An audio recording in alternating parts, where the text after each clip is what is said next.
আমি সেজন্য জানি যে প্রবাসীদের কষ্টটা কীরকম। তারা এখন তো তবুও স্যাটেলাইটের কারণে টিভিটা খুললেই বাংলাদেশকে দেখা যায়। আমার ভাই তাইওয়ানে থাকতো, এমন একটা দেশে মানে বাংলাদেশের কোনো কিছু প্রচার হতো না। তো যারা বাইরে থাকে তারা বাংলাদেশকে অনুভব করে শুধু ছবির মাধ্যমে।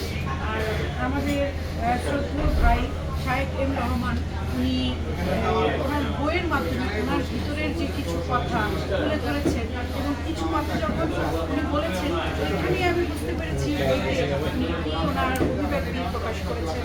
যাই হোক, ওনার সাফল্য কামনা করি। উনি আবার আমাদের মাঝে আসবেন, উনি বারবার বলছেন। আজকে আমার সাথে প্রথম পরিচয় এবং উনি অবশ্যই মানবাধিকার, যেহেতু উনি মানবাধিকার তো সেই হিসেবে তো উনি অমায়িক তো অবশ্যই, হ্যাঁ, না হলে তো উনি এই পদটা পান না। যাই হোক, ভাইয়ার সফলতা কামনা করি।